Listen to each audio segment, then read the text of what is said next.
Hey guys, tonight we're headed somewhere hot, dusty, and mathematically ambitious, ancient Babylon. You're standing in the middle of a sprawling city carved from sun-baked mud brick, surrounded by temple towers that scrape at the blue sky and alleyways that smell faintly of frankincense, goat, and old clay.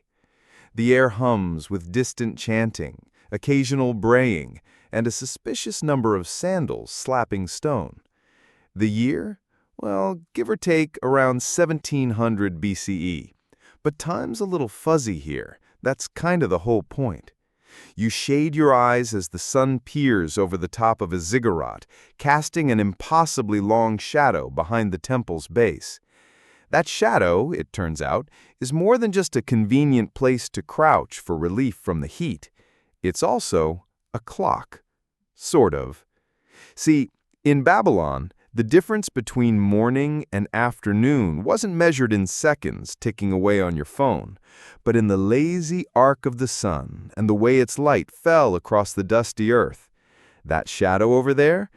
It's part of a highly sophisticated, if slightly wobbly, system of tracking time using the most primitive tool imaginable, a stick in the ground. You probably won't survive a full day here without accidentally offending a priest by eating lunch during an eclipse. But don't worry, we're just visiting. So, before you get comfortable, take a moment to like the video and subscribe, but only if you genuinely enjoy what I do here.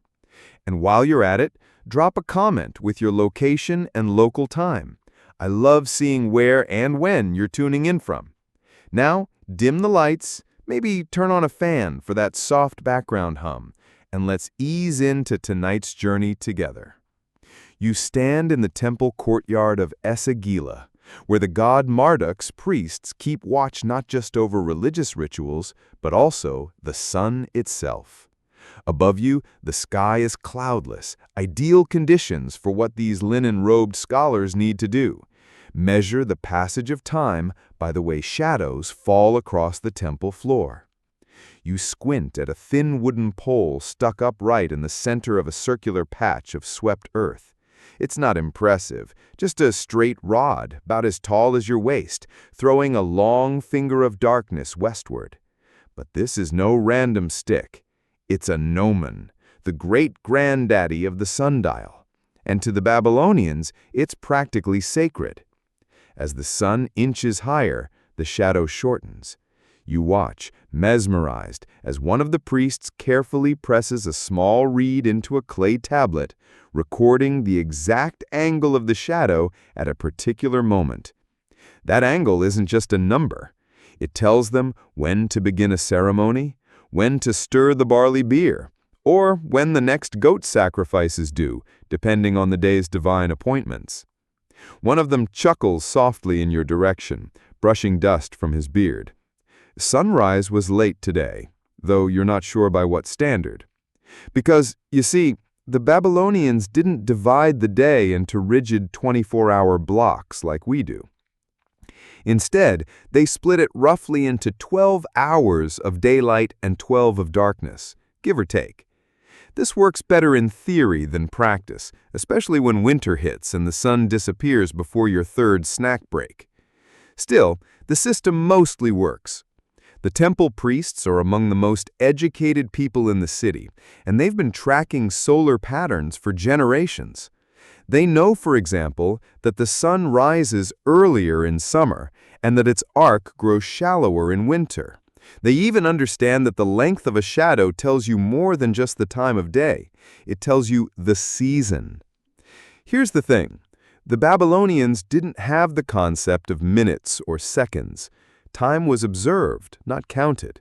You'd wake up when the sun poured through your east-facing window and start work sometime around when your neighbor started yelling at his goats. The priests, though, had more precision because they needed it. Timekeeping was essential to religious life. Festivals had to fall on the right dates. Sacrifices had to happen at the proper hour. And let's not even talk about what happens if you miss a full moon. Historians still argue whether Babylonia's religious timing was more about appeasing the gods or managing civic life.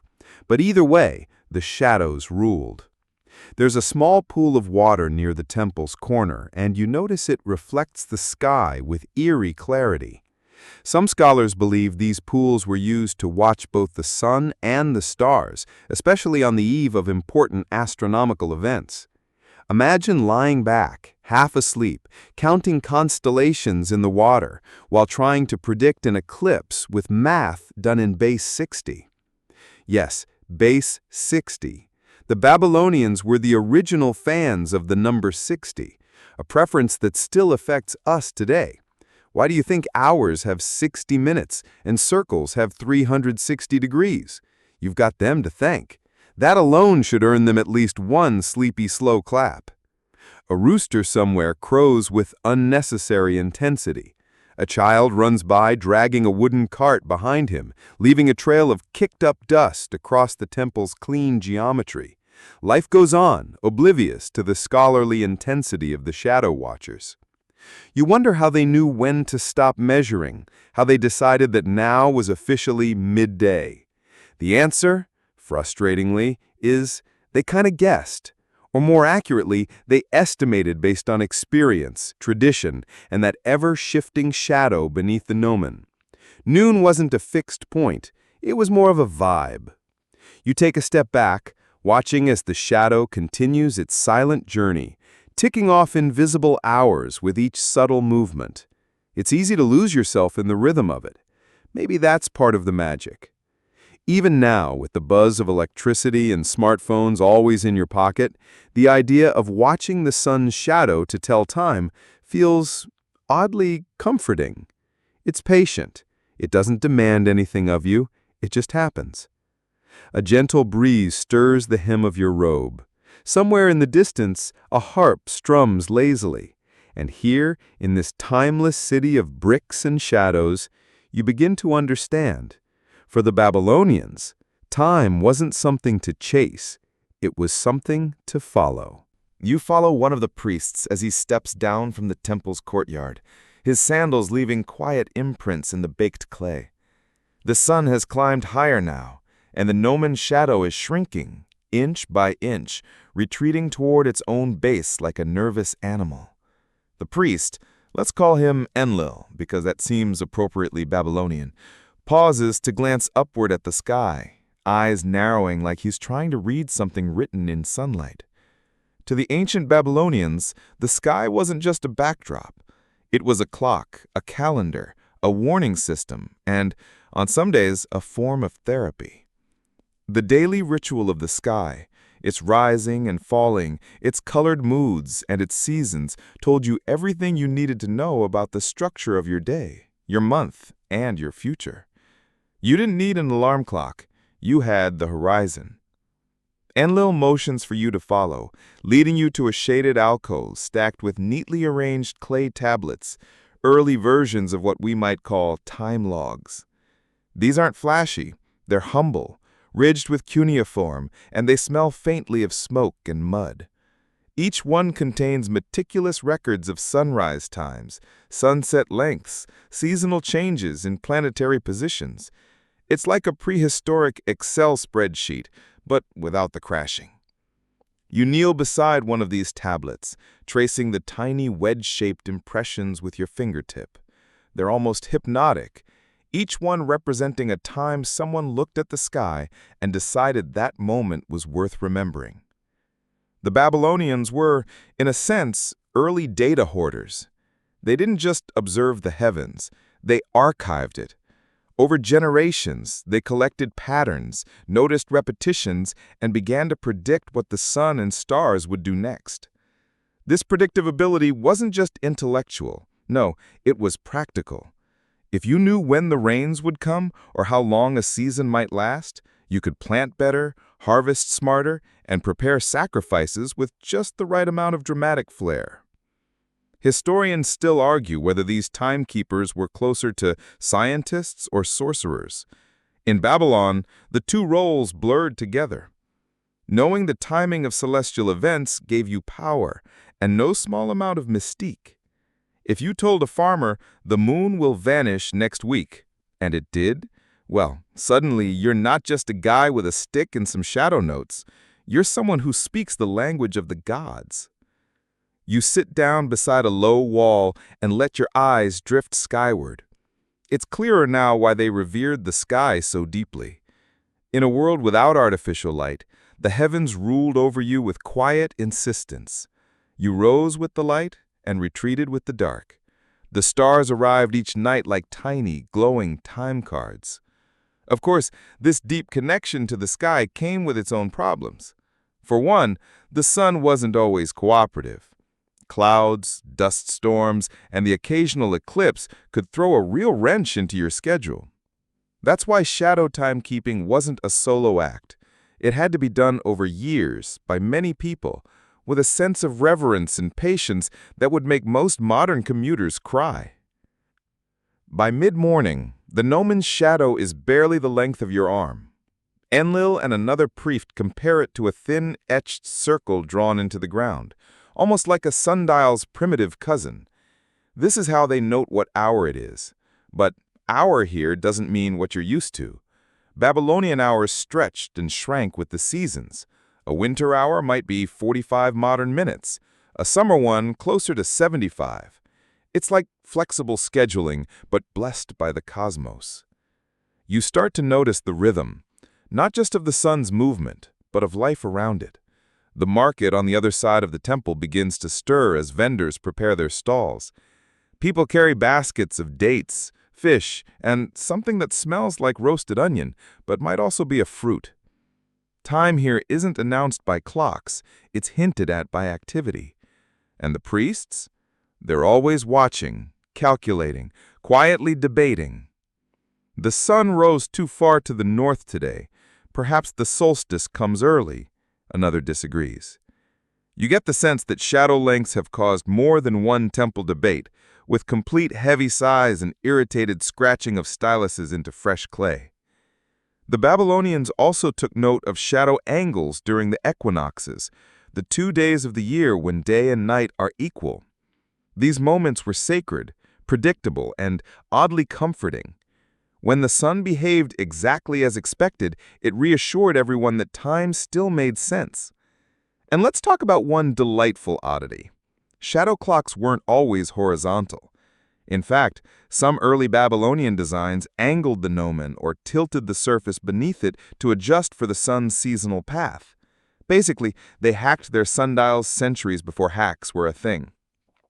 One ancient tablet even suggests using the corner of a rooftop to track afternoon time, as long as your goats didn't knock it over first. Not all shadow measurements were purely practical. Some had spiritual weight. Long shadows were considered protective. Short shadows, a sign that the gods were watching extra closely. One king reportedly delayed a public execution because the noon shadow fell too near his royal feet. Who knew legal proceedings could be so shadow-sensitive? You lean against the sun-warmed bricks of the temple wall, letting the slow passage of the morning wash over you. It's deeply unhurried. You wonder what it would feel like to truly live by sunlight, to eat when the sun says so, to work when the shadow permits, to sleep when the stars start blinking their ancient lullabies. It's strangely liberating. No buzzers, no push notifications, just light and dark, hot and cool, shadow and brightness. A rhythm you don't control, but one you can follow. A hawk circles high overhead, casting a momentary blur of shadow across the temple floor. Enlil looks up, nods once, and mutters something about omens. You have no idea whether it's good or bad, but it's clearly on schedule. You're still near the temple courtyard when one of the junior priests, barefoot, sweating, and possibly regretting every life choice that led him to shadow duty, hurries over with a thin bronze rod. It gleams faintly in the sun, though it's slightly bent. He plants it in a fresh patch of swept sand, adjusts the angle slightly, and steps back, squinting like he's trying to coax a secret out of the light. This, you realize, is the early version of a sundial hack. The original Babylonian method for measuring time really did start with the absolute basics, a stick. A vertical rod in the ground called a gnomon might seem unimpressive to you. After all, how useful can a stick be? But here, In this ancient world of smoke, clay, and sky watching, it's one of the cleverest inventions around. You crouch beside it as the sun creeps upward, watching the shadow tip move ever so slightly, slowly, imperceptibly almost, but enough. This little movement can be measured, if not with exact numbers, then at least with careful approximation. And in Babylon, approximation is practically an art form. Historians still debate whether the Babylonians invented the sundial or borrowed and refined early versions from the Sumerians or the Egyptians. Some suggest their more complex timekeeping techniques didn't appear until centuries later. But here, in the heat and silence of the courtyard, it's clear that the concept itself, measuring time through shadow, has been slowly baked into the culture for generations. The junior priest walks over to a tablet shelf, pulling out a soft lump of freshly moistened clay and pressing it onto a flat surface. He takes a stylus and carefully marks the angle of the current shadow's tip. Not the length, but the angle. That's the trick. Because unlike measuring just how long the shadow is, which varies based on the time of year, recording the angle gives you something repeatable. That's precision, Babylon style. This makeshift dial might seem a little chaotic to your 21st century eyes, but it's grounded in remarkable understanding. The Babylonians figured out that by dividing the circular sweep of the shadow into parts, what we'd now call degrees, they could create a visual time map. Except instead of saying it's 10:15, they'd say something like, the shadow passed the third wedge, or maybe just point and grunt. It's unclear. One fringe theory that makes for a fun image suggests they sometimes used animal bones or worn sandals as temporary time markers placed around the stick at known positions. Whether it's true or not, you have to admit it would make checking the time more exciting. Oh, it's just past Goathoof o'clock. As the sun climbs, so does your awareness of how nuanced this system really is. These weren't random guesses. Over years of observation, the Babylonians learned how the sun behaved in their part of the world, how it arced across the sky during different seasons, how solstices and equinoxes shifted the shadows, and how the tilt of the earth, which they likely didn't fully understand, created measurable and repeatable patterns. Some of the older clay tablets stored in the temple archives even show diagrams, rudimentary, sure, but surprisingly accurate, of shadow paths through the year. One carving in particular depicts a long, curling arc drawn into clay with labeled points corresponding to important dates in the religious calendar. You run your hand across its ridges and feel a chill despite the heat. Someone once knelt here, thousands of years ago, carving time into the earth. And that brings us to one of the most unintentionally hilarious parts of the system: the shadow reset. Since the Babylonians didn't use mechanical clocks, time didn't tick, it flowed. So when a cloudy day or a misaligned gnomon threw the schedule off, they often just recalibrated. Shadow not where it's supposed to be? Just shift the stick. No big deal. This created, occasionally, a hilarious inconsistency. Imagine telling your boss, "Sorry, I'm late. The sun changed its mind." In Babylon, that might actually work. It also meant that timekeeping was inherently collaborative. A single priest might record the shadow, but consensus from multiple watchers ensured that no rogue read measurement ruined the sacrificial schedule. You can picture it, a group of sun-squinting priests gathered around a stick, arguing gently about whether the shadow has actually crossed the fifth line or not. You wander a bit, finding a small square tablet marked with strange wedges. This one isn't in the temple. It's in the hands of a street merchant who's using it to determine when to pack up his stall. His sundial is carved into a broken roof tile, its gnomon a chicken bone jammed into a lump of hardened tar. Somehow, it still works. Time here is less about seconds, more about sensibility. You don't count minutes, you read moods. The shadows are a language, and learning them takes time, ironically. Still, there were limitations. The gnomon trick only works with clear skies, and while Babylonians rarely dealt with fog, Dust storms were another matter. One strong wind could erase the marks in sand or break the stick clean in half. It's not the most robust technology. And yet, it lasted. Not just in Babylon, but far beyond. The Greeks adopted shadow-based sundials, refining them with geometry. The Romans installed public timekeeping columns in their cities. Even today, some garden sundials use the same basic principle, all from one clever culture poking a stick into the sand and thinking, interesting. You return to the temple as noon begins to tease the horizon. The shadow is short now, shrinking like an ice cube on a hot stone. The priest checks his clay, nods, and gently whispers a prayer, not to the sun, but to the order it brings. In Babylon, shadows weren't spooky or sinister. They were signs that the world was still ticking, in its own dusty, heat-soaked way. The heat is building now. The clay beneath your sandals is warm to the touch, and even the pigeons loafing on the temple's ledges seem to be reconsidering their life choices. Noon is approaching, though, as you've come to understand, that's more of a suggestion than a certainty here. Inside the cool gloom of the ziggurat's inner sanctum, you're ushered into a quiet chamber lit only by a square opening in the ceiling. A single shaft of sunlight cuts through the shadowed space, landing precisely on a slab of polished basalt. This isn't for dramatic flair, though it does look quite majestic. It's for precision. You're now in the company of the real timekeepers, the temple astronomer priests.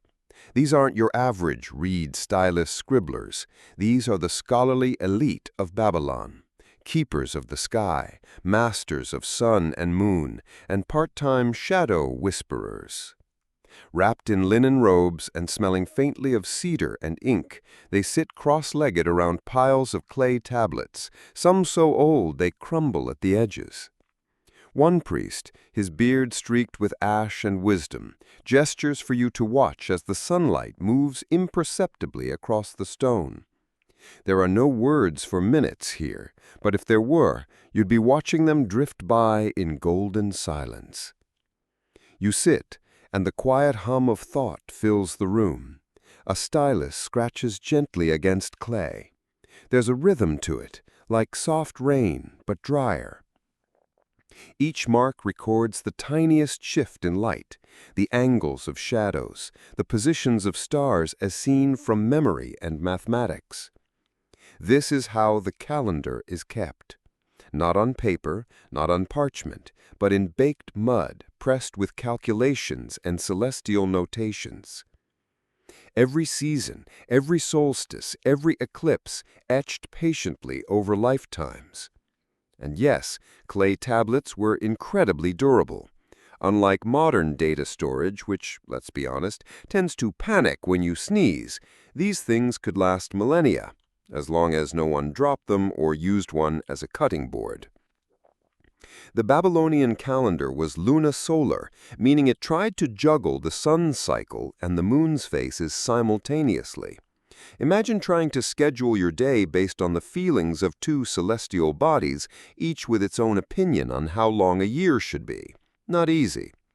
To cope, these timekeepers developed tables, rows of numbers calculating when the moon would appear, when the new year should begin, when festivals ought to fall. It was like working with a group project that included both a sunrise and a moody lunar intern. You glance at one of the priest's clay charts, which looks like a crossword puzzle written in code. He explains, in a tone that suggests he has explained this many times before, that each shadow angle corresponds to a certain day length, and from that they could adjust religious duties and social routines. But here's the fun part. The math wasn't always correct. Historians still argue whether the Babylonians fully understood the difference between sidereal and solar time. Spoiler, very few people today do either. Their calculations could be a little optimistic. Sometimes festivals ended up on the wrong day. Occasionally the moon refused to cooperate. Did they panic? Not really. They adjusted. added an extra month here and there, smudged a line, blamed the gods, moved on. And yet, for all their gentle improvisation, they were remarkably systematic. One famous tablet, nicknamed the Mul-Apen texts, lists dozens of stars, constellations, and celestial movements that Babylonian scholars tracked obsessively. Some of those observations later influenced Greek astronomy, Islamic calendarical science, and even modern zodiac traditions. And yes, that's right, if you're into horoscopes, you owe a little thank you to the guys hunched over clay tablets in 800 BCE trying to figure out why Venus kept ghosting them every 584 days. You lean back and close your eyes briefly, letting the warmth of the sunbeam fall across your face. It's oddly grounding. You're in a world where light is sacred, not just metaphorically, but practically. It defines your schedule, your holidays, your planting season, your marriages. One priest nudges your elbow and, with a grin, offers you a lump of pressed date cake, slightly warm from the sun. It's sticky, grainy, and shockingly sweet. You chew slowly while watching another priest measure the midday shadow. This one's a master. He uses a triangular board propped beside the gnomon, adjusting it ever so slightly until the shadow edge lines up with a groove marked for this season. It's not just geometry, it's ritual, a way of keeping Babylon's world in balance. Timekeeping wasn't a chore here, it was an honor. To be a priest of shadows was to be part astronomer, part accountant, part poet. Your role was to sync humanity with the heavens, gently, respectfully, and without any digital assistance. And that respect extended beyond the temples.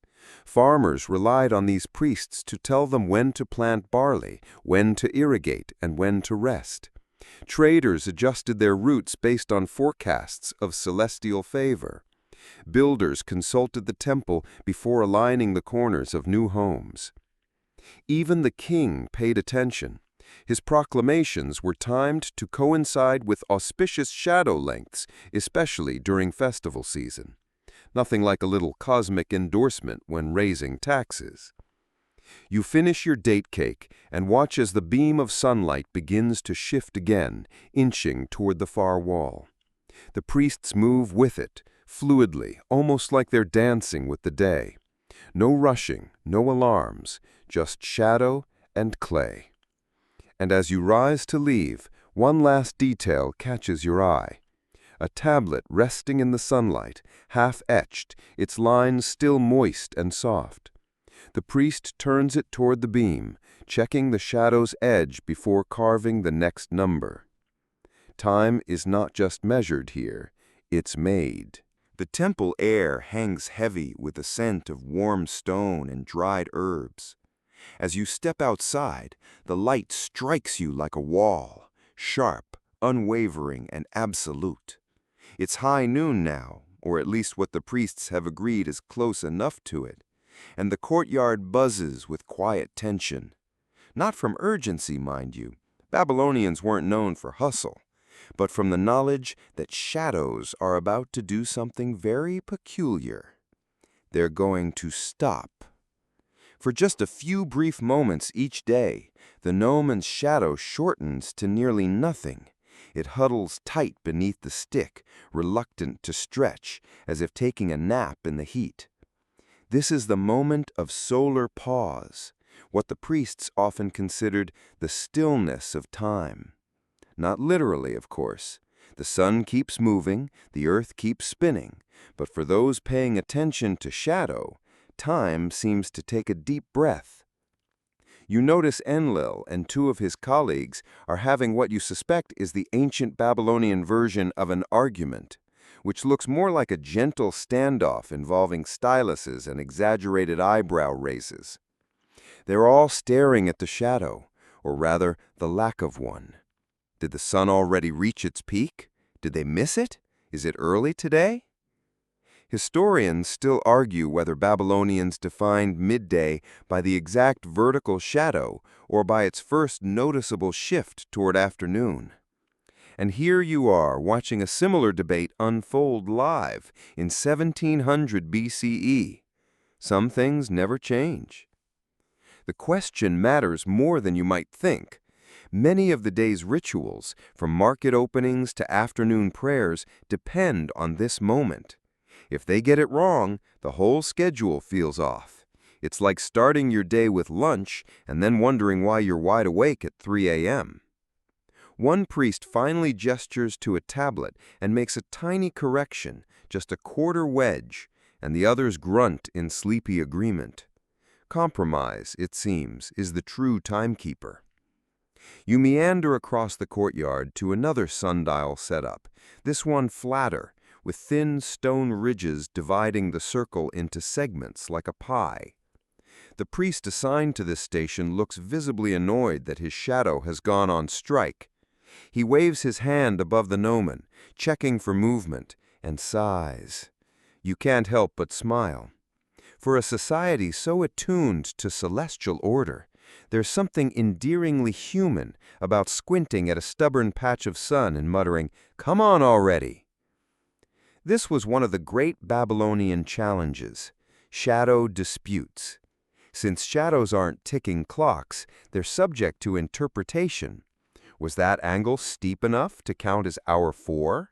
Did the sun pass the zenith, or was that just a bird flying overhead?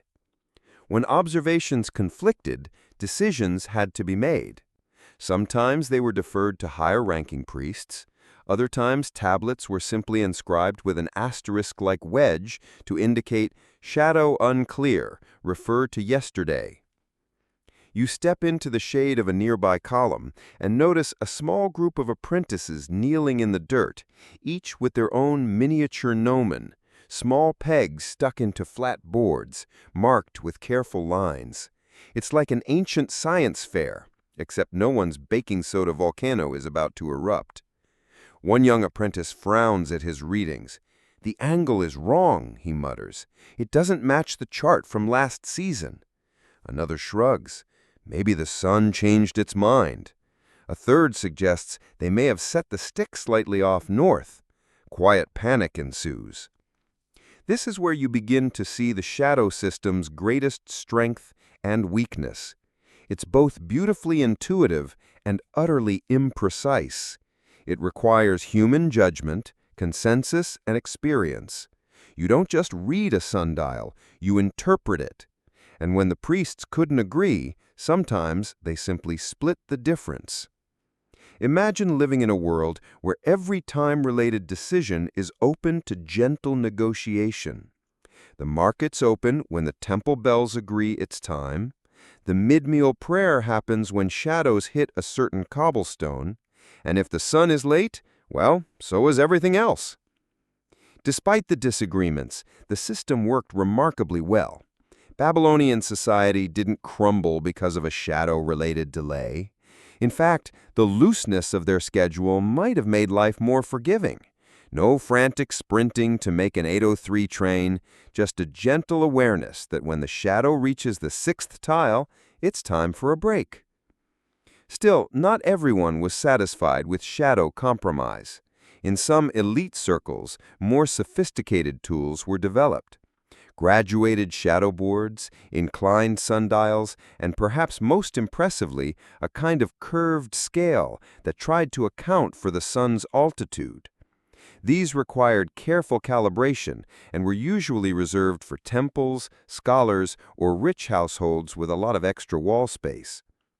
Some theories suggest that elaborate shadow towers were constructed to better track solar movement, though no definitive archaeological evidence remains.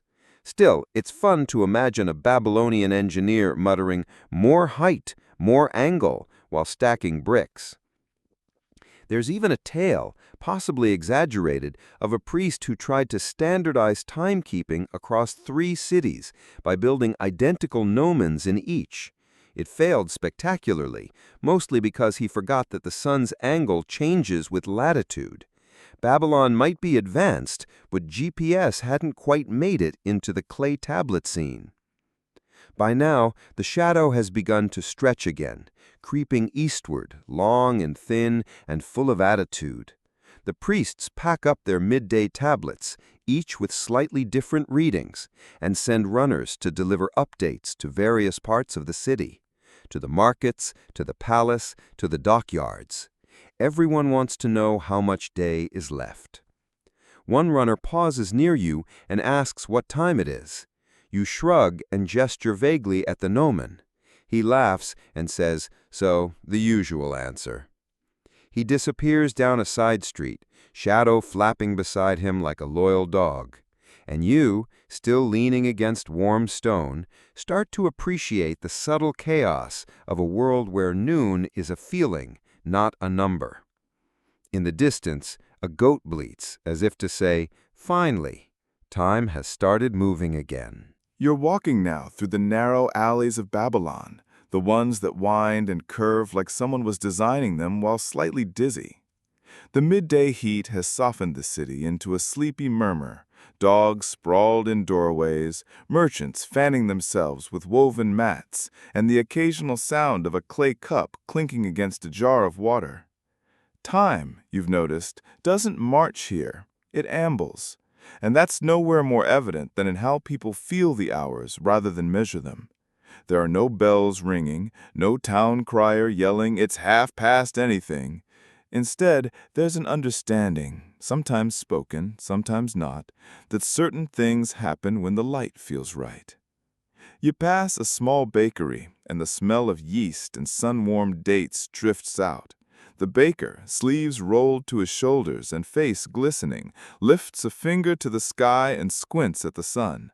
"Give it a few more minutes," he says, as if the sun itself is on his personal payroll. He's waiting for the right angle of light to finish baking his flatbreads. This isn't superstition, it's habit, rhythm. The city moves in time with the light, not in minutes and hours, but in moods. You begin to see it all around you. A group of school children being ushered indoors just as the shadows begin to lengthen. A woman hanging laundry, adjusting the clothespins only when the shade finally covers the drying line. Even the dogs seem to wait until the light softens before they get up to chase chickens again. You find yourself at a small plaza where a few men sit playing an early version of a board game. The pieces are made of polished stones, and the game seems to involve moving them based on which direction the player's shadows fall. You're not sure of the rules, but they involve a lot of laughing and the occasional exasperated look skyward. Here's something else you've realized. Timekeeping in Babylon wasn't just practical, it was personal. Everyone had their own shadow sense, their own internal understanding of what the sun's position meant for their daily routine. Historians still debate how much of this sense was taught versus inherited. Was it cultural, or simply born from years of living outdoors, working in the sun, tracking its angle without even thinking? No one's sure, but the result is the same. A society in sync, not with ticking clocks, but with slow-moving light. You reach a public fountain where water trickles steadily from a carved lion's mouth. People are resting here, taking shelter from the sun's peak.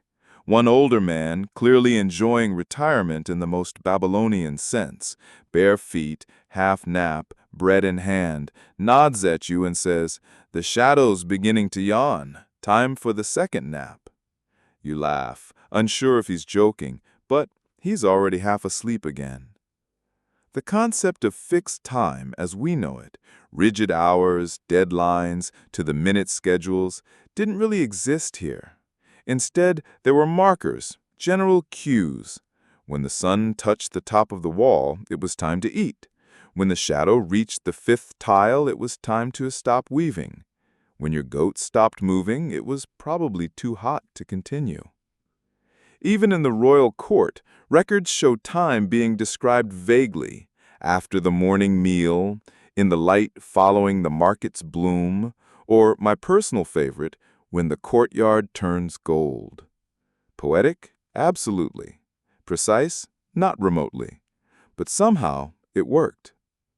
Still, there were attempts, particularly among the scholarly class, to bring consistency to this shadow-based fluidity. Some temples had walls marked with seasonal light points, notched with symbols for planting and harvesting. Others used incense clocks, a method imported from further east, where a certain scent would burn for a set length of time. Of course, these only worked if your incense didn't get knocked over by a curious goat or an especially spirited child. You pass a group of young scribes practicing their writing in the shade. One of them has drawn a sundial on the ground with his stylus. It's off, tilted slightly, too long in shadow. But he seems proud. This one says when it's snack time, he tells you, eyes twinkling. You start to notice how deeply shadow rhythms are built into Babylonian language. There are words that only make sense if you understand what a shadow looks like at a particular time of day. Phrases like under the fifth stretch or before the gnomon bends, all tied to the relationship between the sun and its dark twin on the earth. It's oddly soothing, like the city itself is whispering, "Don't rush, we'll get there when the light says so." Even Babylonian homes were built with this in mind. Windows weren't placed for views. They were aligned with sun paths, casting specific patterns of light and shadow at certain times. Some families even had shadow niches, shallow cutouts in their walls, used for watching the shadow's movement indoors. Picture it, lying on a mat in the afternoon, watching the light crawl slowly across the floor, knowing that when it reaches the painted edge, it's time to start dinner. By now, you're walking through a more residential quarter. It's quiet. A woman is grinding grain outside her doorway, pausing occasionally to glance up at the sky. Two children nearby are drawing animals in the dust with sticks, checking the direction of their own shadows and giggling when they stretch and shrink. This, you realize, is how time feels in Babylon. It's not sliced into hours. It's draped across your day like fabric, changing color as the sun moves. And while the priests may have the tablets and gnomons, the people have something just as powerful, a lived rhythm. You pause at a corner and look up. The sun has started its gentle descent now, the shadows returning to their lazy stretching. You feel it in your bones, not just the heat, but the shift, the transition from noon's sharpness to afternoon's exhale. There's no bell to mark it, no whistle, just the long sigh of the city easing into the second half of its day. And you, visitor, shadow watcher, honorary priest of naps, are right on time. The afternoon stretches itself across the city like a cat in a warm patch of sun, slow, indulgent, and just a little dusty. You're following the direction of the lengthening shadows now, moving along the main processional road of Babylon. The bricks beneath your feet are patterned with centuries of sandals, hooves, and cartwheels. Time, quite literally, has worn a groove into this place. Ahead, the Ishtar Gate rises in dazzling blue, its glazed bricks glinting like a mirage. Lions march along its base in a parade of frozen motion, and you're briefly distracted by how utterly fancy everything is. Babylon wasn't just practical, it was spectacular. But even here, in the grandeur of empire, time is still kept by shadows. You notice temple assistants gathered around a tall, tiered structure just off the main road. It's a smaller ziggurat, not as massive as the famed Etemenanki, but just high enough to make its own meaningful shadow. Atop it sits a stone sundial with lines etched into the floor like a fan. The structure casts its shadow over them like the hand of a cosmic clock. This version of timekeeping is more public. No need to be a priest or own a courtyard. If you can read shadows, you can read time. You climb up to the sundial, careful not to slip on the smooth, sun-baked stones. From here, the view opens up. Rooftops, alleyways, courtyards, palm groves in the distance, and the shimmering silver of the Euphrates curling like a lazy snake through the city. A temple scribe stands beside the dial, squinting at the shadow. 2/3 past the midday line, he says aloud, to no one in particular. A nearby guard nods and heads off, perhaps to begin his next shift. No hourglass needed, just the silent opinion of a stoon's shadow. You ask how they calibrate the sundial. The scribe grins. Every few days we check against the gnomon readings from the temple courtyard. He gestures vaguely eastward. If the shadows disagree, we consult the stars. If they still disagree, we take a break. He chuckles. Time is flexible. Lunch isn't. You sit for a while on the edge of the sundial, watching the shadow drift. It doesn't rush. It never does. Babylonian timekeeping isn't interested in urgency. It's a meditation, a quiet agreement between sun, stone, and scribes. Still, there were efforts to make things more standardized. Some larger sundials were calibrated seasonally. That is, each month or so, new lines were added or adjusted to match the sun's changing angle. You can see faint grooves from old lines, long since worn down. The dial has been in service a long time, and like the city around it, it adapts.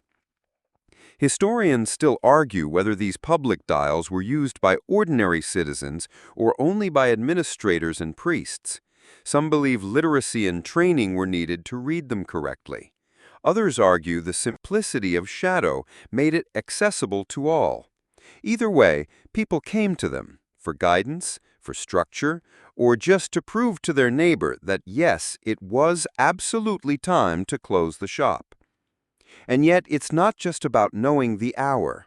Babylonian sundials often served a ceremonial purpose as well.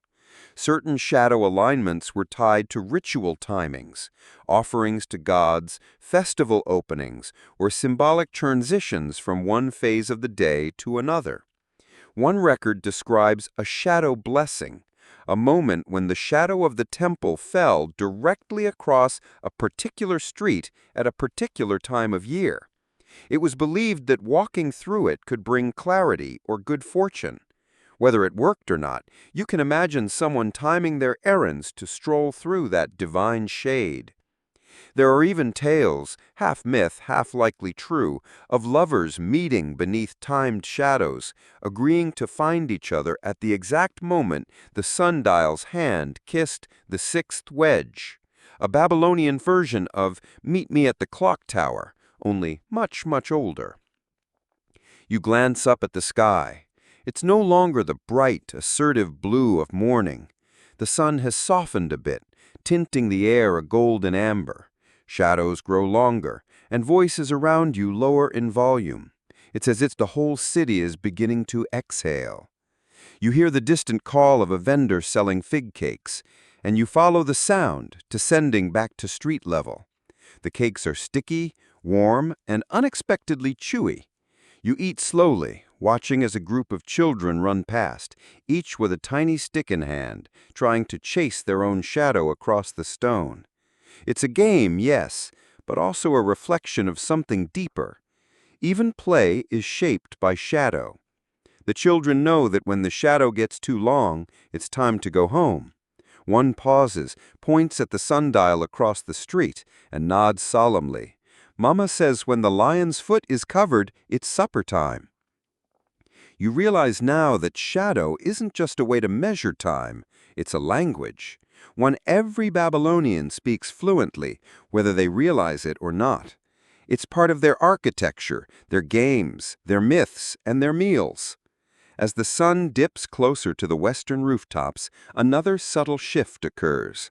People begin packing up stalls. The streets thin. The city's energy changes. Not frantic, not tired, just slower. The time of quiet chores and shared meals is coming. You tuck yourself into a low bench near a vine-covered wall, half in shadow. The stone is cool now. You close your eyes for a moment and imagine being part of this world where your only obligation is to notice. Notice the light, the warmth, the shift of shade on stone.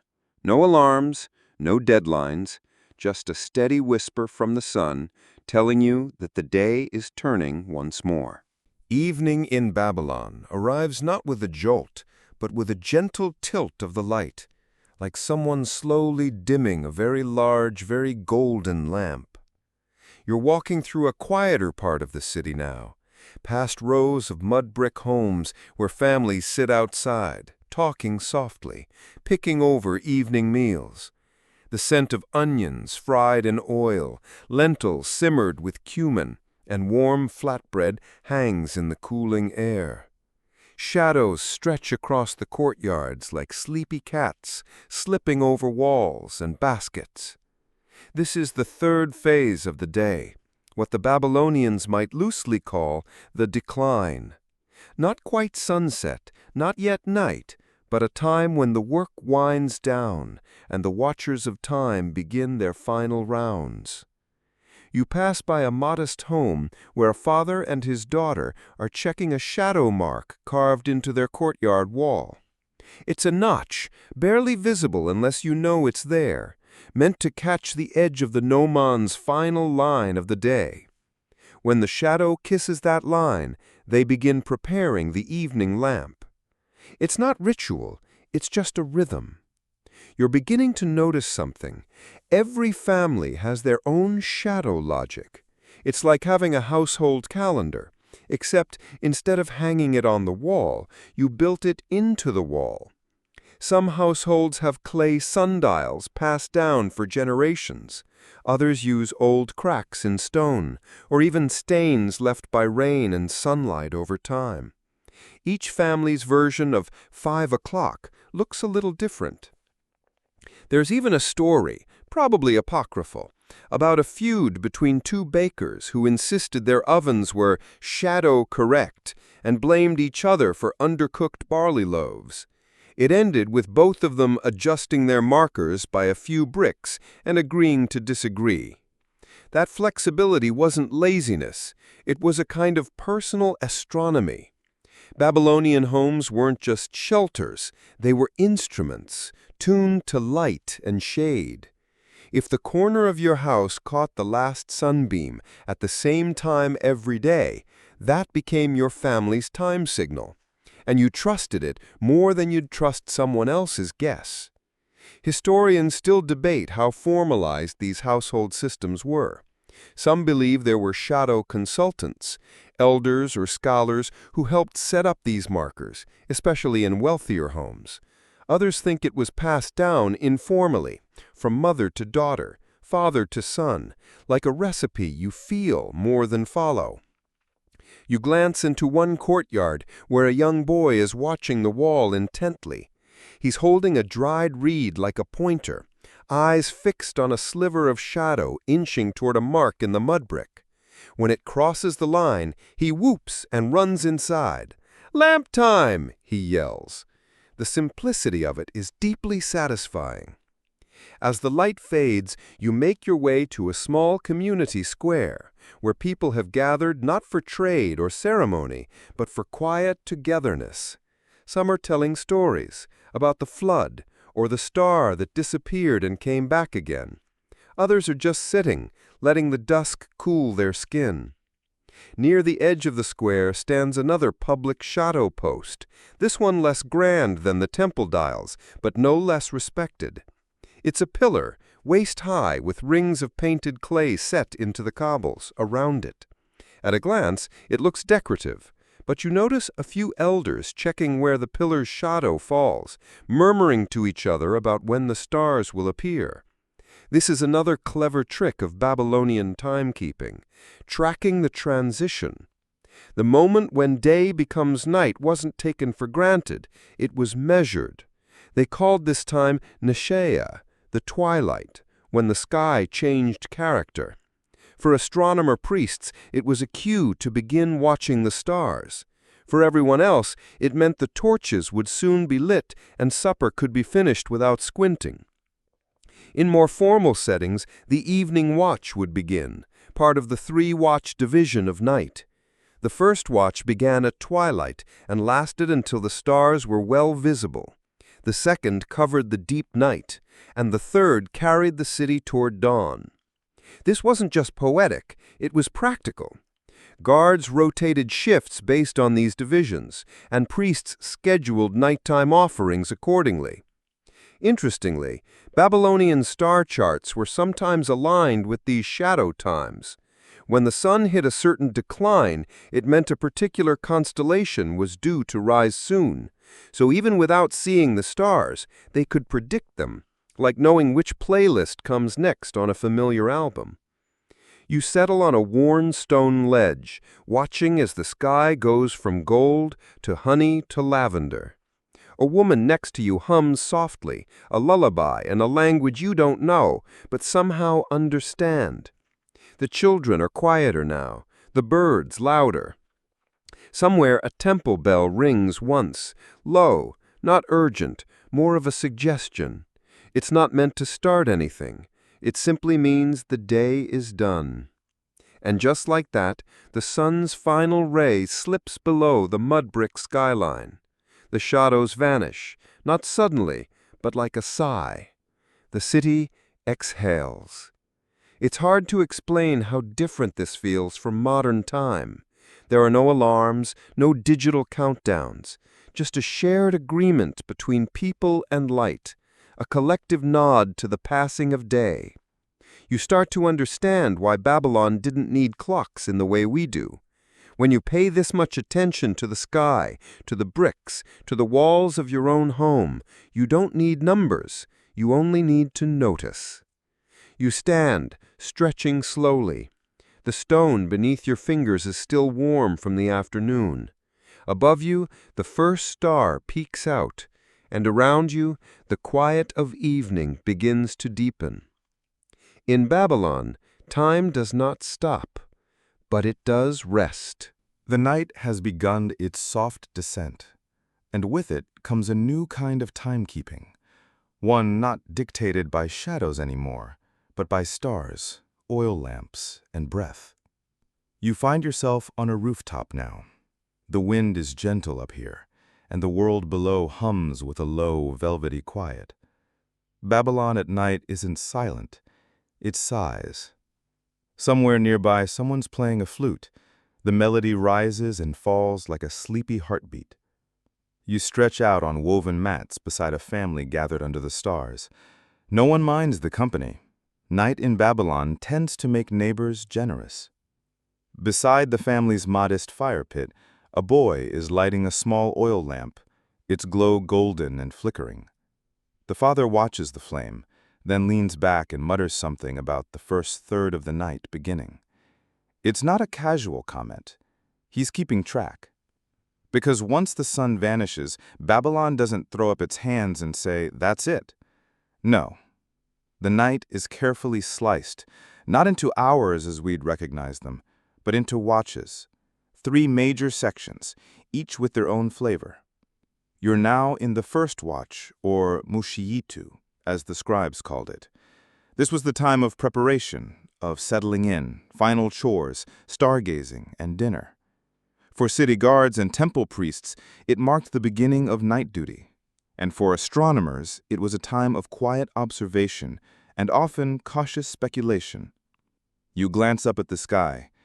It's not cluttered by city lights like you're used to. It's wide, almost scandalously so. Dotted with stars so crisp and near, you feel you could pluck one out and tuck it behind your ear. And here, the stars aren't just pretty, they're tools. The Babylonians were obsessed with the stars. They tracked them, named them, cataloged their rise and fall times. And not just constellations, their records include planetary movements, eclipses, and even rare conjunctions. Some scholars believe they had a decent handle on predictive astronomy, and clay tablets show incredibly accurate lunar calculations for their time. But what really mattered for sleep and shadow folks like you? Star clocks. Yes, the Babylonians had them. Primitive, sure, but ingenious. One method involved selecting a specific set of stars, called the 3 stars each system, and noting when each trio would rise at intervals through the night. Think of it like a cosmic punch card. Each star's appearance meant a shift was starting, ending, or just getting comfortable. And if a cloud rolled in, Well, then you guessed, or waited, or just assumed your goat would wake you up if something important happened. Historians still argue whether these star clocks were used by everyday folks or kept strictly in temple archives. There's little physical evidence outside scholarly texts, but the sheer practicality of star watching in a sky like this makes it likely that many people, farmers, guards, merchants, used the stars casually, if not officially. After all, it's hard not to notice when Orion starts leaning on your chimney. You watch now as the stars continue their lazy parade overhead. The Big Dipper, or its Babylonian ancestor, hovers just above the horizon. A woman beside you points and murmurs something about the scorpion's eye, likely the star Antares, signaling the middle of the season. It's part timekeeper, part weather forecast. Down in the alley, you see a man moving a clepsydra, or water clock. It's a simple bowl-shaped device, slowly dripping water through a hole to mark out segments of time. These weren't widespread like sundials or gnomons, but they were valued where shadow couldn't reach, like at night, or indoors, or in courtrooms where fairness demanded measurable time. The water clock isn't especially accurate, evaporation and clogging can mess things up, but its gentle rhythm is oddly soothing. It was often used by priests for timing rituals or by judges to limit the length of someone's speech. Imagine that, giving a speech and knowing your time's up when the bowl gulps. And if even that failed, there was always experience. Older Babylonians, especially those in rural areas, could reportedly tell time by the feel of the air, the shape of stars above, and even the behavior of their livestock. Roosters, by the way, were Babylon's fourth watch. They crowed right before dawn, as if to say, "You've got about one dream left." You lie back now, the straw mat crinkling under you, and exhale. There's something about the night sky here. It feels deliberate, like the stars are putting on a show just for those patient enough to notice. A breeze stirs the corner of someone's blanket. A dog barks, once, then curls back into a coil.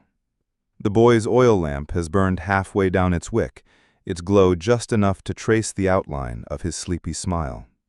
It's funny, you think.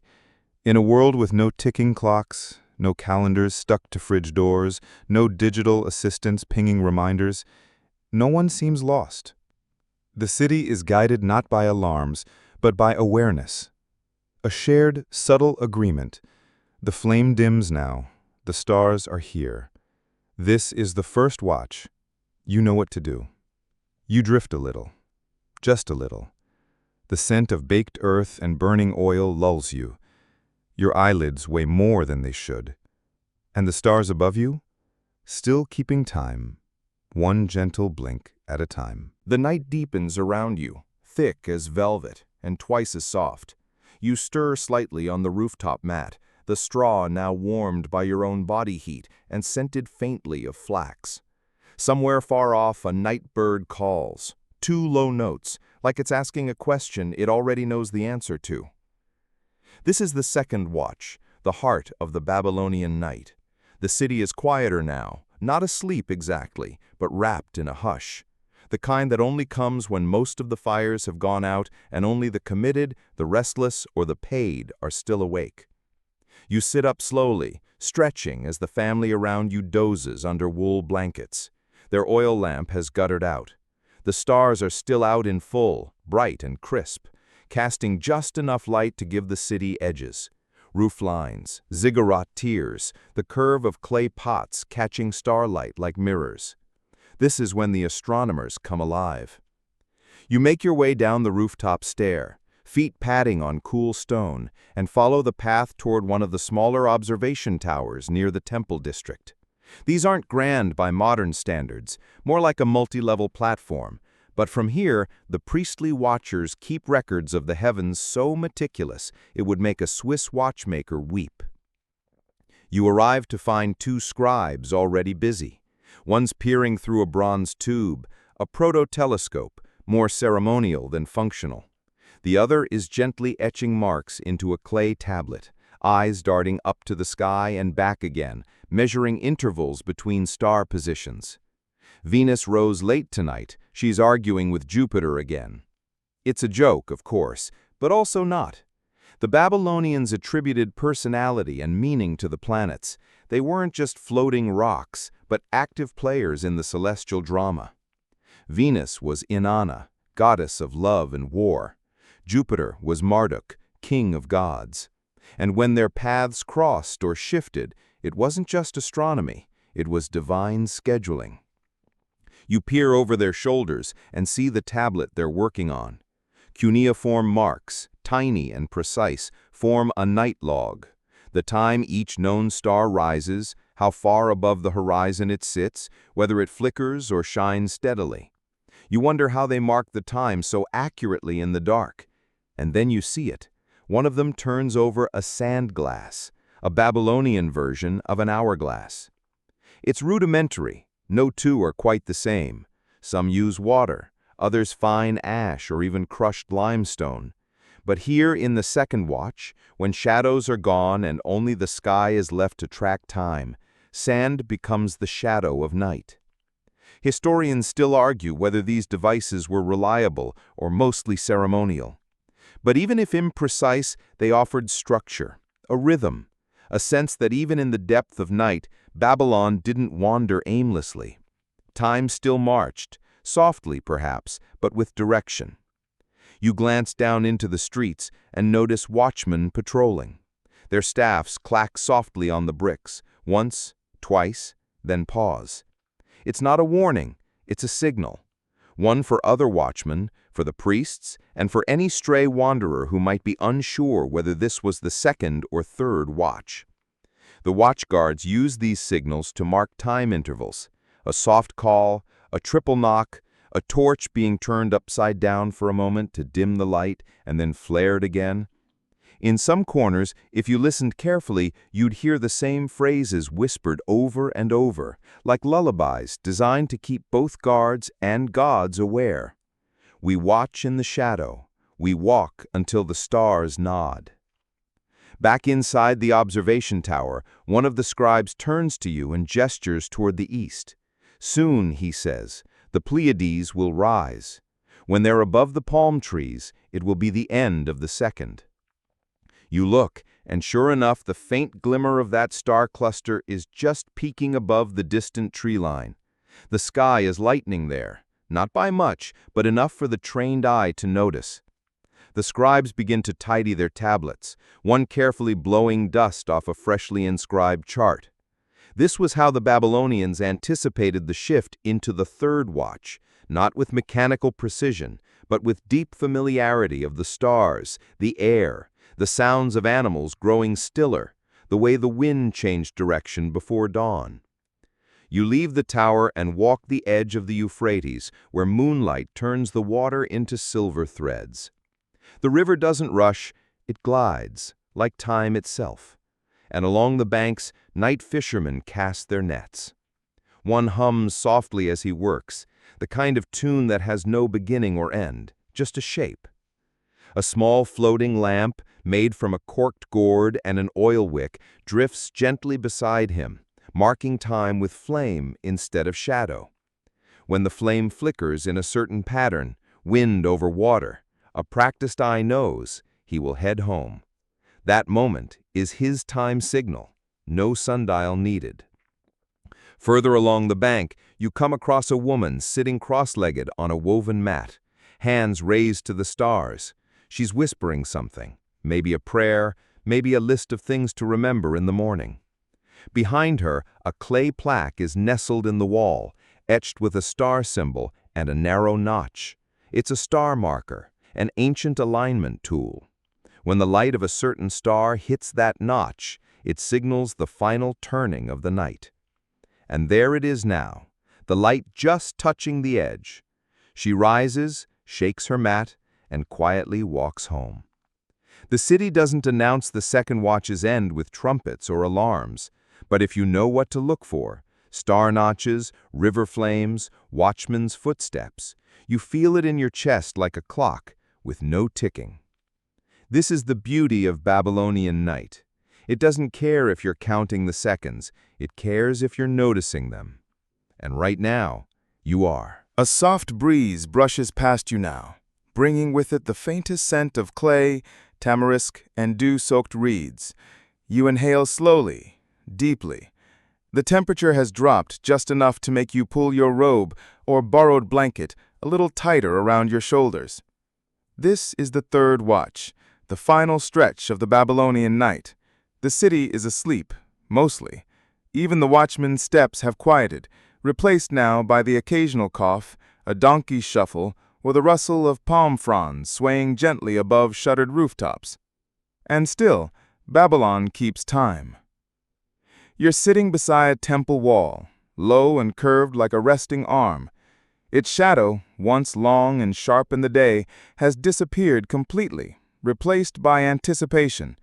This is the watch of waiting, of pre-dawn stillness, of things beginning to think about waking up. From this vantage point, you can see the faint glow in the east. Not light exactly, just less dark, a smudge of possibility. You're joined by an older man who lowers himself carefully onto the warm stone beside you. He's holding a narrow wooden tablet, worn soft from decades of handling. He doesn't speak for a while, just looks to the sky. Then finally, when that streak appears over the gardens, he nods toward a distant patch of trees. It's time to wake the roosters. Not wait for them, wake them. Yes, in Babylon, even the roosters had timekeeping duties. There are tablets that note their crowing as a marker of the final watch, believed to occur just before dawn. Some households would rattle baskets, others gently nudge their birds just to prompt a crow, because hearing it meant the new day could begin. You walk with the man now, his sandals scuffing softly on the path. He tells you he used to be a temple cleaner, someone who started his day not with rituals or offerings, but with water and broom, ensuring the holy spaces were fresh for the first light. He says, we followed the flame clock, not official, but our own. He gestures to a small shrine built along the path, a place where oil lamps burned all night. Their rate of consumption, adjusted by wick length and oil type, gave the temple staff a rough burn time schedule. First finger of flame gone, mid-watch.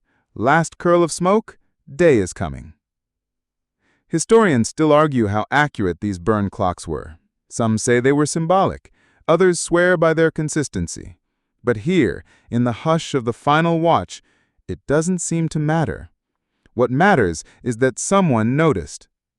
You arrive at a small orchard near the city edge, and the air here is thick with damp soil and sleeping fig trees.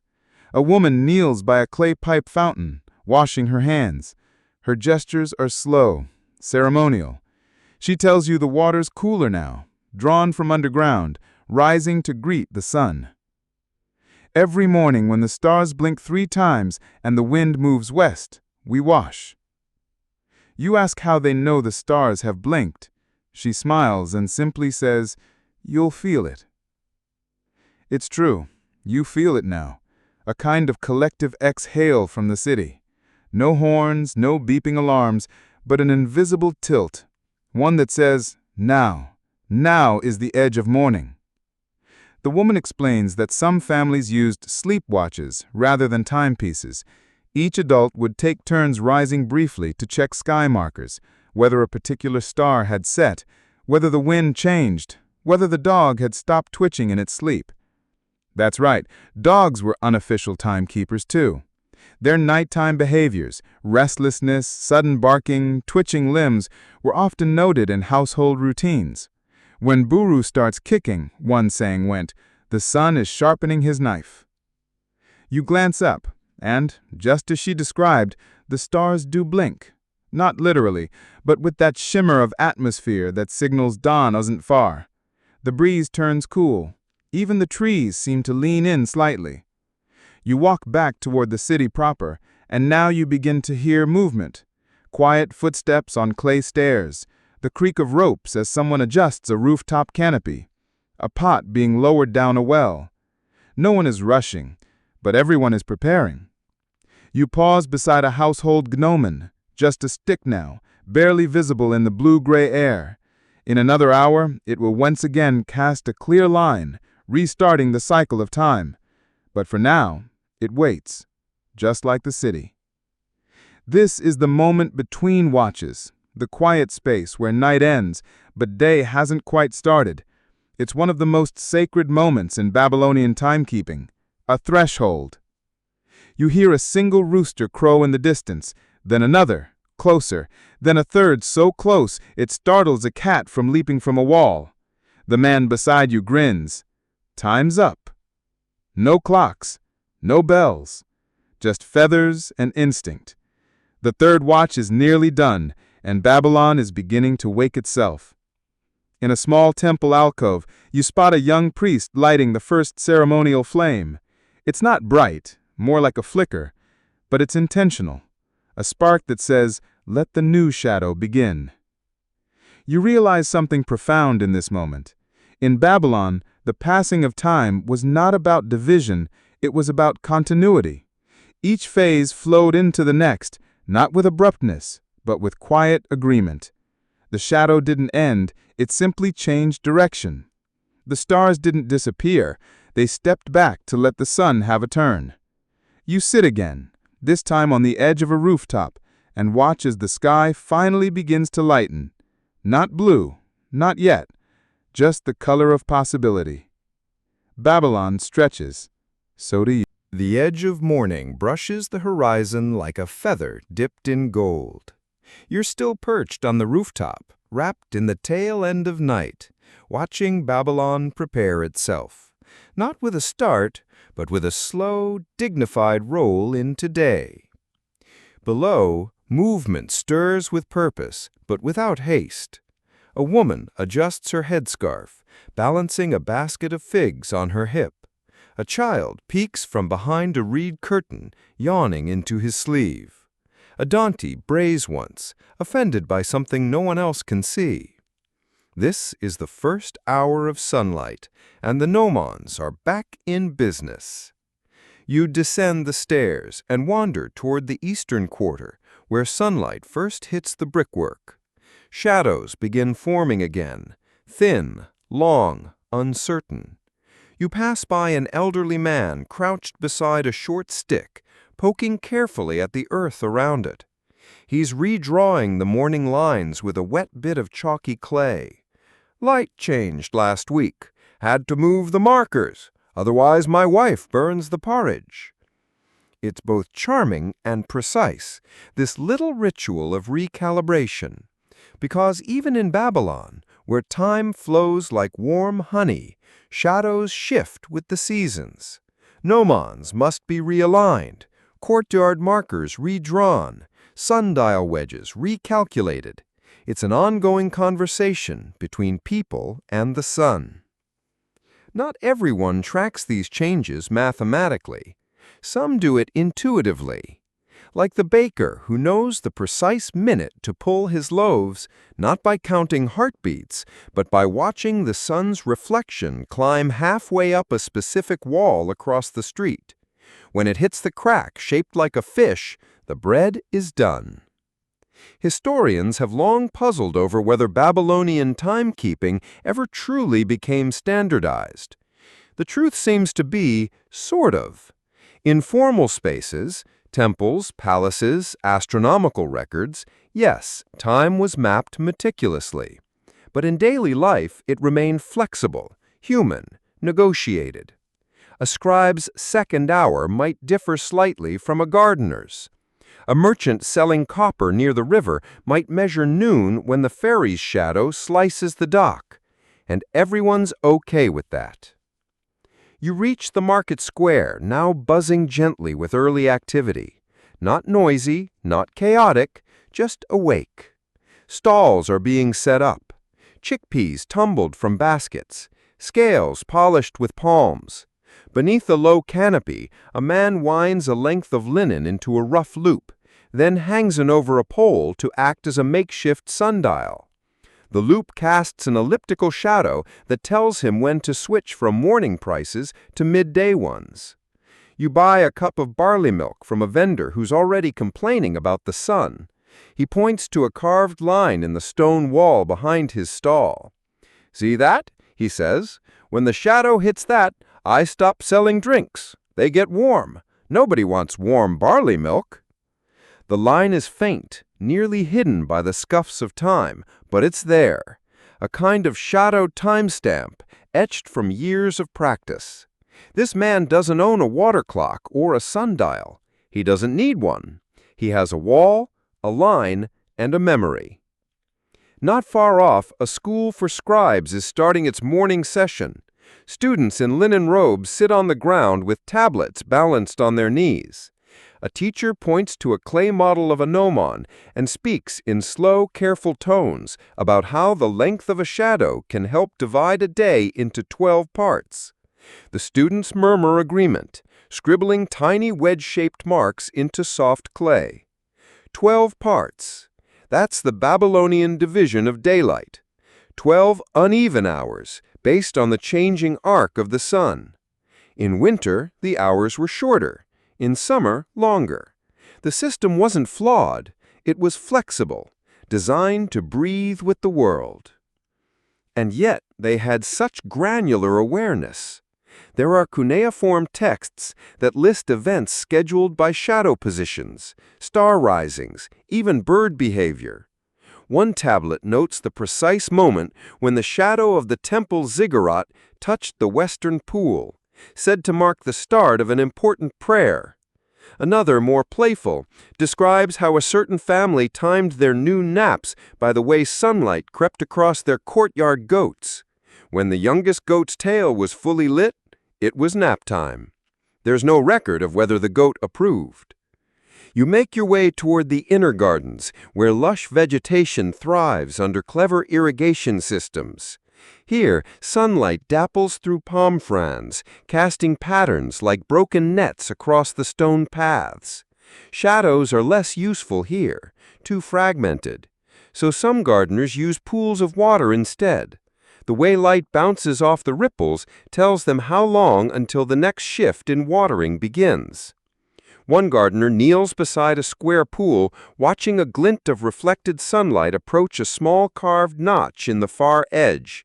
When it reaches it, she will move the channel lever and flood the next terrace. Shadow, water, fire, stars, Babylonians were multilingual in time.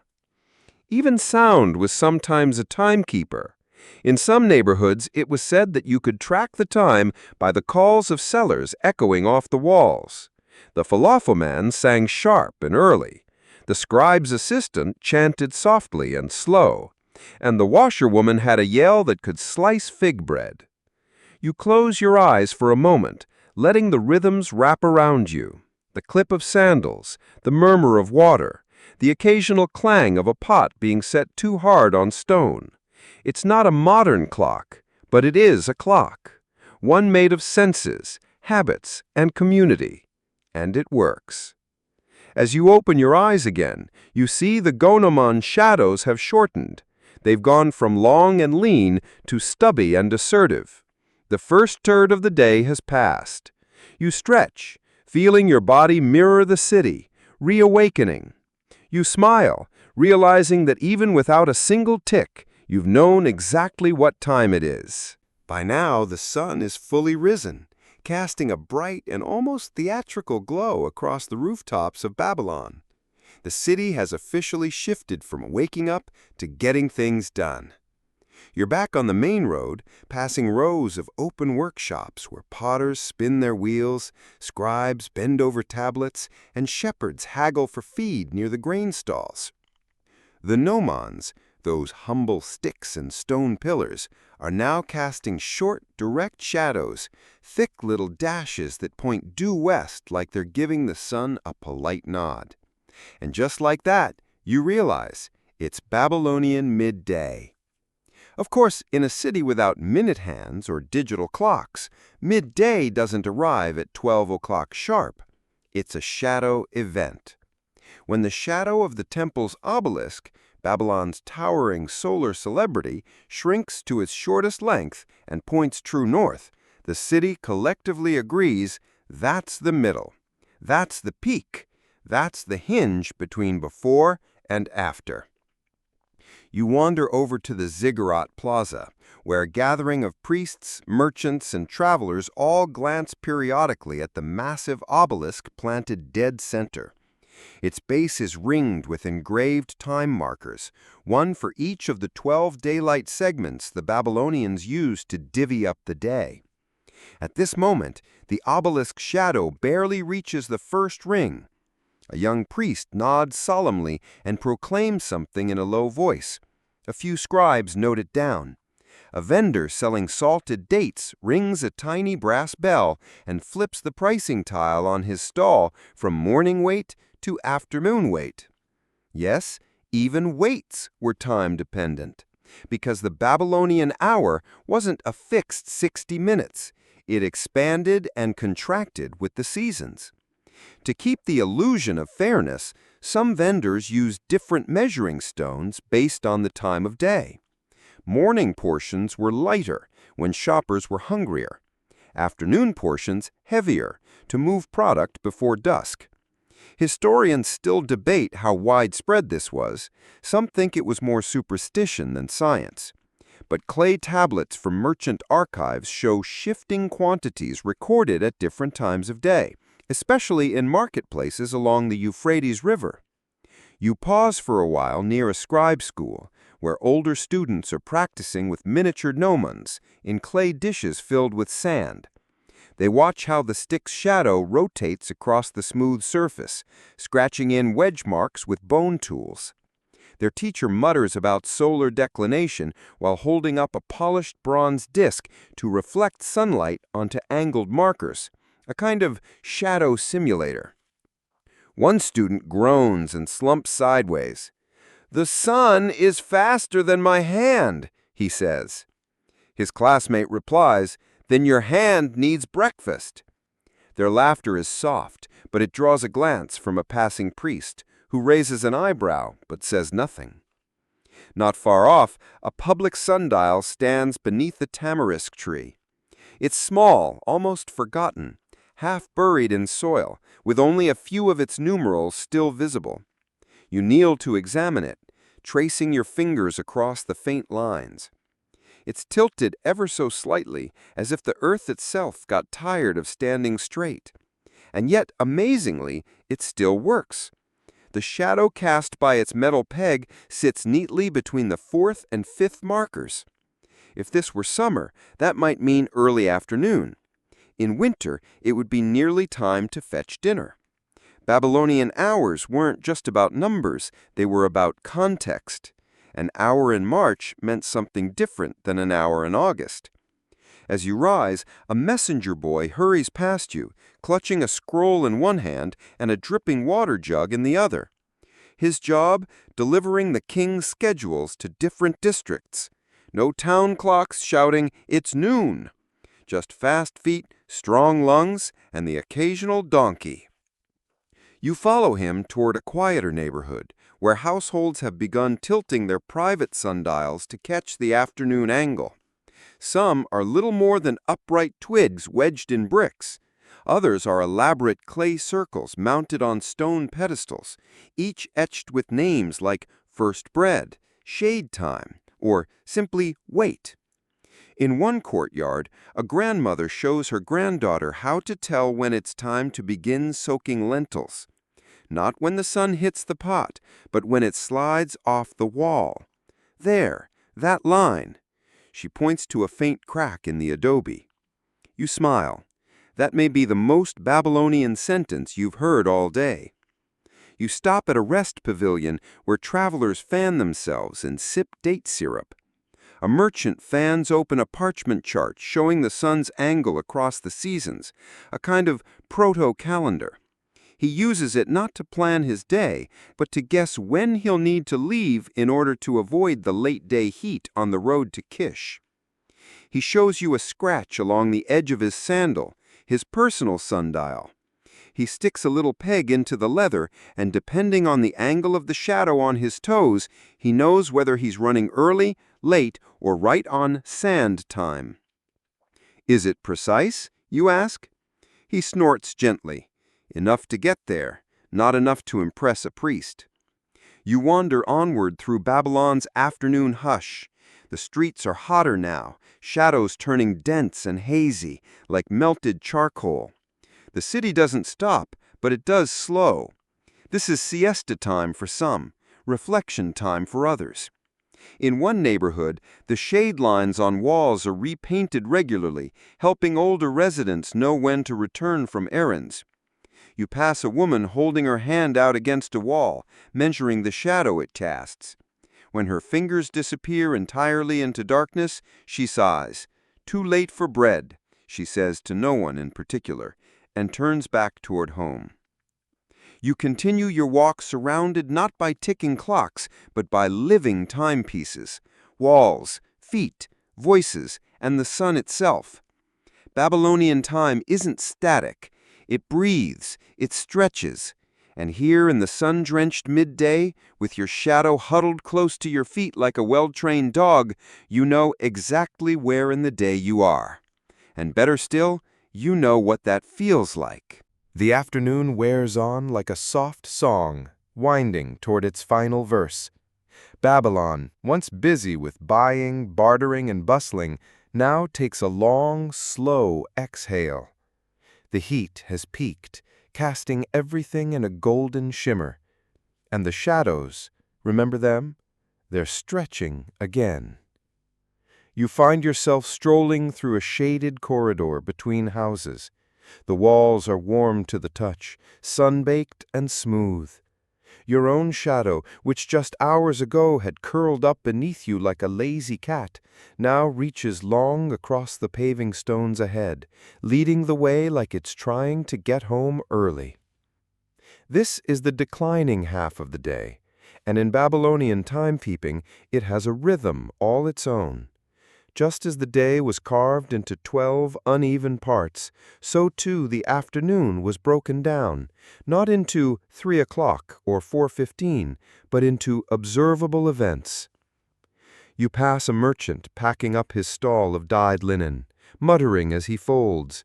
"When the shadow of the fig tree reaches the well," he says, "that's my signal to wrap things up." You glance back. Sure enough, the fig tree's broad shadow is now kissing the stone lip of the well. That's time in Babylon, not told, but shown. Further down the lane, you hear the gentle thunk-thunk of a millstone, the afternoon rhythm of the grinder's quarter. These are the folks who know the hour by the angle of flour dust caught in a shaft of sunlight. A man claps his hands to signal shift change. He doesn't need a clock. He needs only to see when the sun has moved far enough to no longer illuminate the upper rim of the grain barrel. It's hard not to marvel. There's no panic, no urgency, just a quiet recognition that the day is drifting toward its finish, and the shadows are storytellers now. You duck into a courtyard where a small family gathering is happening. They're sitting cross-legged on woven mats, nibbling dried fruits and sipping water from ceramic jugs. The elder uncle is holding forth, telling the children how, back in his day, people tracked time using pomegranate shadows. "That tree there," he says, pointing to a twisting trunk nearby, "tells me when to start preparing the evening stew. If its shadow reaches the fish-shaped tile on the wall, we're cooking. If not, we wait." The kids look skeptical. One asks, "What if it's cloudy?" The uncle doesn't miss a beat. "Then the gods want cold lentils." You sit for a while, watching the sun creep lower, the light softer now, leaning into amber and bronze. Around you, people begin engaging in what modern folk might call evening routines, though there's no rigid schedule for it. It begins when the air cools, when the dust settles, when the shadows lengthen just enough. You spot an older woman lighting a smoky incense cone beside her home's gnomon, part ritual, part signal to her neighbors. Evening prayers soon. Some families use incense not only to honor deities, but as a kind of fragrant clock, each cone burning down at a measured pace, its final tendrils of smoke curling up like the end of a sentence. Elsewhere, a public bathhouse begins emptying. The warm water, heated by the afternoon sun, now cools naturally. A boy stares at the shadow of a pillar moving across the bath tiles and thinks, then rings a soft chime. Closing time. Not a rule set by the temple, just one passed down by tile, stone, and sun. Historians still debate whether Babylon's entire social structure was loosely synchronized by shadow, whether festivals, fasts, market tolls, and temple rituals were all tethered to this choreography of light. It's likely, though.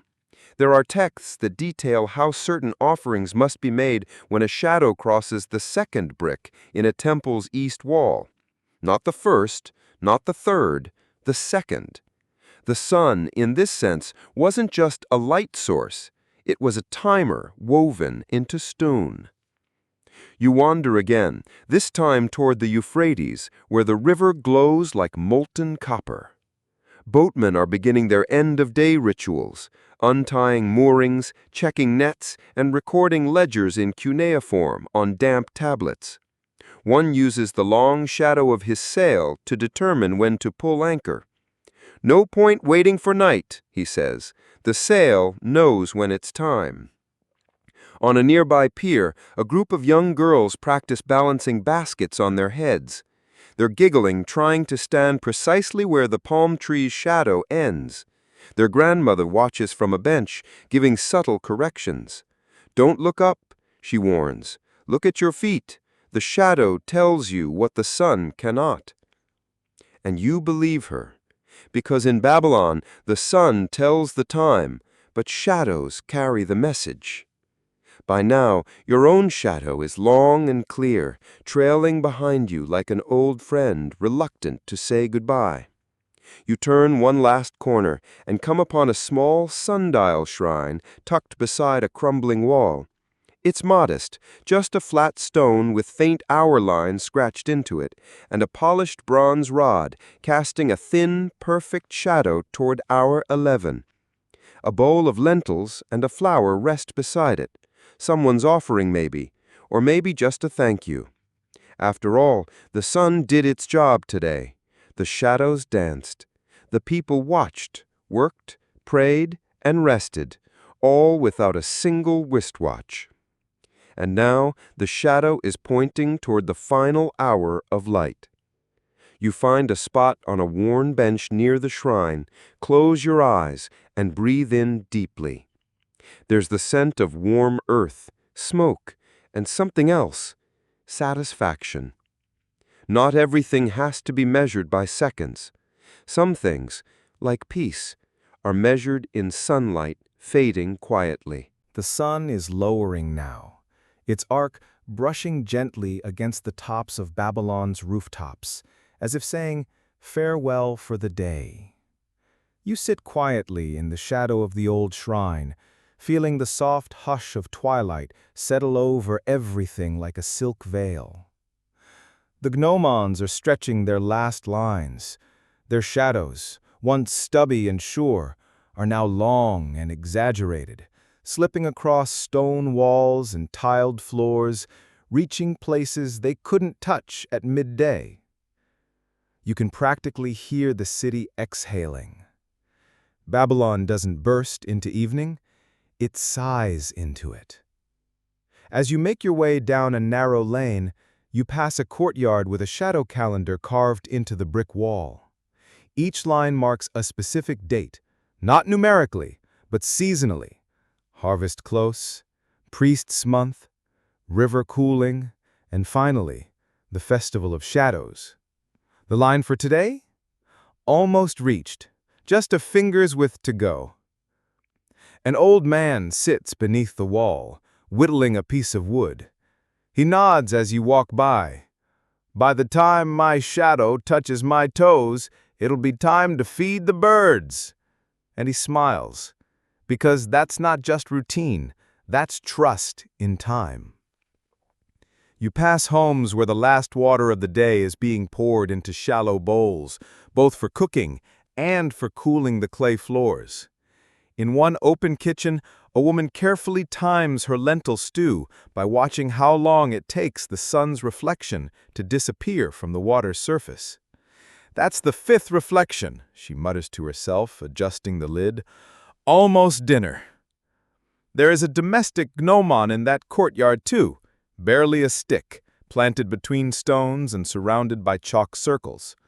The woman's daughter walks around it in a slow spiral, watching the shadow move across the outer ring. When it touches the final mark, she claps twice and disappears inside. You smile. Even play here is gently governed by falling light. A young scribe passes by with a bundle of clay tablets strapped to his chest. His job? Recording the prayer hour transitions at a local temple. He pauses at a particular corner where the wall has a notch, a sun gate, carved to let the last beam of the day's light fall on a specific cuneiform inscription. It's a name, possibly a king's, possibly someone forgotten. When the light reaches it, the prayer begins. Historians still argue whether this was religious or purely ceremonial. But you're standing there watching the amber light creep toward the name, and it doesn't really matter. What matters is that someone once thought to measure the divine by the movement of shadows, and here it is still. You continue to the central ziggurat, which now casts a monumental shadow across nearly the entire plaza. It's an architectural sundial in itself, temple and clock combined. People begin to gather along its base, settling in to share meals, stories, or simply the pleasure of sitting near ancient stone as the sky softens from gold to blue to navy. A girl leans against the ziggurat wall, eyes closed, humming softly. Her brother counts how many bricks the shadow has reached. 6 today, 7 tomorrow. Further on, a potter closes the shutters of his workshop. He glances toward a rooftop sundial far above and sees the shadow has vanished, swallowed by the advancing dark. He nods and snuffs out the last lamp, the scent of hot clay trailing behind him. Now, the evening watch begins. Watchmen reappear, walking slowly with staffs tapping in quiet rhythm. Not urgent, not demanding, just reassuring, like a metronome set low. You follow one for a time and notice he turns at specific intervals, not randomly, but after counting his steps between certain light posts or when the last rays vanish behind a particular archway. Their patrols are part safety, part public timekeeping. Without watches, the turning of a corner or the echo of footsteps could signal, it's time to go inside. It's time to rest. At a humble rooftop shrine, a priest lights a beacon bowl, filled with scented oil. He places it so the flame lines up with a star's expected rising. Soon, as that star appears, he will whisper its name and record its arrival time in a soft clay tablet. 1 star becomes 2, then 5. Then the whole velvet dome above you fills with pinpricks of light. You are back where the day began, not in a hurry, but in quiet reverence. And now it's time for Babylon to go to sleep. A final incense stick is lit near a household gnomon. A last prayer is murmured into the breeze. The walls glow faintly from the day's heat, like the last breath of a story well told. The city isn't switching off. It's fading, elegantly, like the sun itself. And as your eyes begin to close, you realize they didn't just measure time with sticks and stars and sand. They measured it with attention, with care, with rhythm. And somehow, without ever needing to count down to the second, they still knew exactly when the day had ended.